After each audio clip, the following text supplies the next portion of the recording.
Hello, welcome to my channel. My name is Hannah and let's talk movies. So this list covers December and into January, I believe it is. And I can see there's a fuzz on my face somewhere. I do have laundry going in the background, but the door's closed, but you still might be able to hear that every now and then, although I'm hoping not. I am going to cover 6 movies instead of 4. I'm trying to go through these a bit quicker.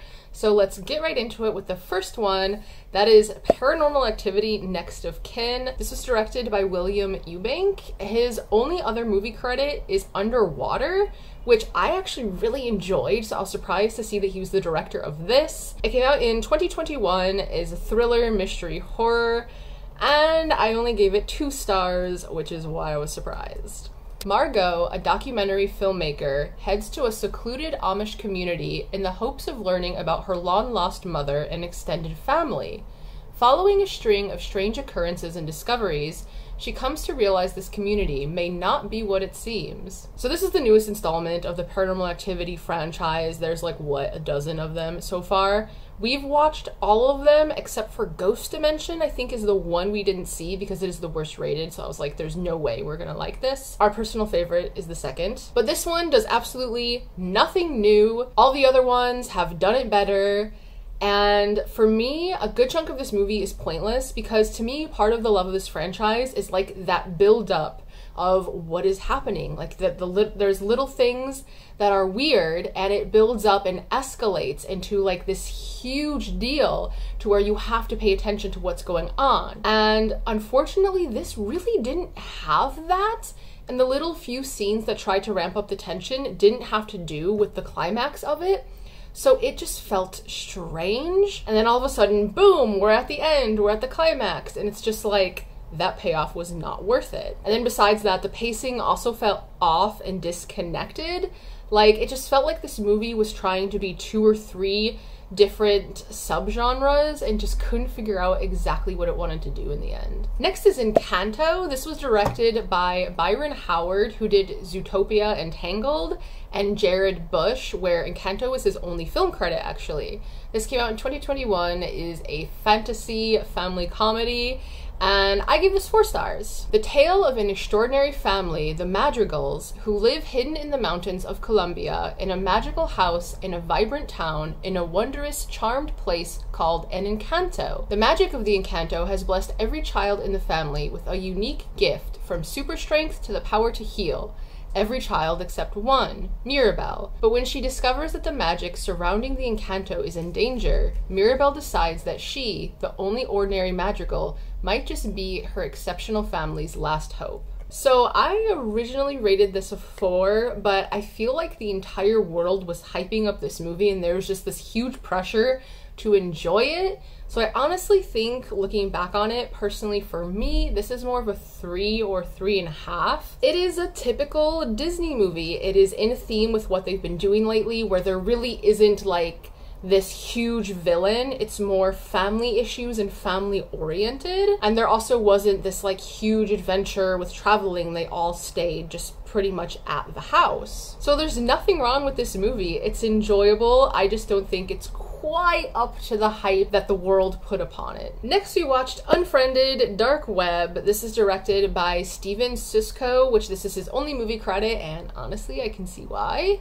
This is from 2018. It is a mystery horror thriller, and I gave this 1 star. When a 20-something finds a cache of hidden files on his new laptop, he and his friends are unwittingly thrust into the depths of the dark web. They soon discover someone has been watching their every move and will go to unimaginable lengths to protect the dark web. So this one is actually a sequel. There is one that's just called Unfriended, and that one's actually okay. This one, however, is just plain bad. There's so much that doesn't make sense, and it does the worst crime you can with a movie, and that is be boring. There's really nothing else for me to say about this one, because there's just not anything redeeming about it. With the bad and boring combo, like, what else is there to say? Next is Nightmare Alley by Guillermo del Toro. This came out in 2021, whoa, there's some stuff happening outside. But this is a crime thriller drama, and unfortunately, I only gave this 2 stars. An ambitious carnival man with a talent for manipulating people with a few well-chosen words hooks up with a female psychiatrist who is even more dangerous than he is. So I feel like the summary is lacking in the description of the movie. This is straight from Letterboxd, and I don't know, I don't really agree with it. But this one was not what I was expecting, and I did walk away disappointed. I felt like the previews were really pushing a certain narrative and is not what was delivered in the movie. I felt a bit bamboozled. The movie was way too long. Like, this is one of those where you're sitting there like, is this ever going to end? And the beginning was really disjointed. I felt like it was confusing, and like I was just left sitting there thinking like, what is the plot of this? Like, what is the actual plot? Where is this going? So Cate Blanchett is the standout character here. She's gorgeous, she feels dangerous, but I just don't feel like her motives were 100% clear, which is funny because one thing this movie does do is it spells out everything that's going to happen.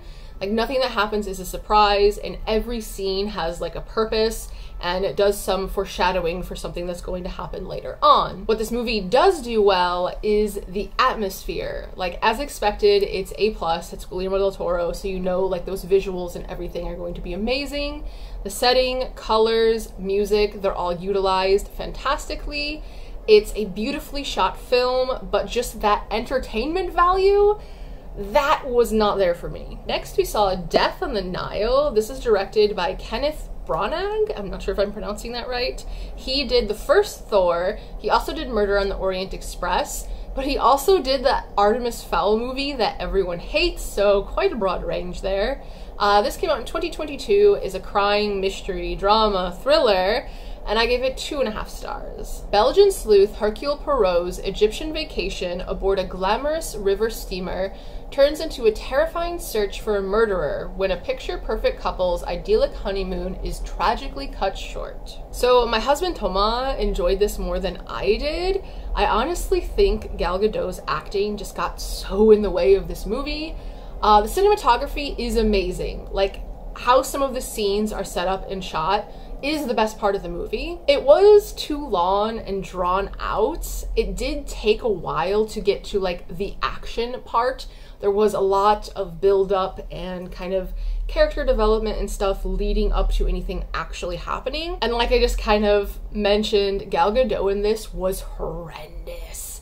It felt like she wasn't putting in any effort at all, and every time she spoke just felt incredibly awkward. Next, we watched Host. This is directed by Rob Savage. He's the one who did the recently released Dashcam, which we have not seen yet, but he has quite a lot of movies, but I haven't heard of the rest of them.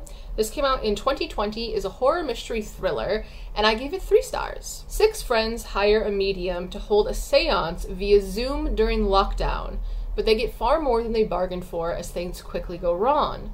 When an evil spirit starts invading their homes, they begin to realize they might not survive the night. So this is a very low-budget movie that was shot entirely on Zoom, and it's only 57 minutes long, which is another reason why it's like a low-budget thing. It is pretty entertaining for what it is, though. I think this was on Shudder, and honestly, we had no expectations going into it. We watched it just because it was short.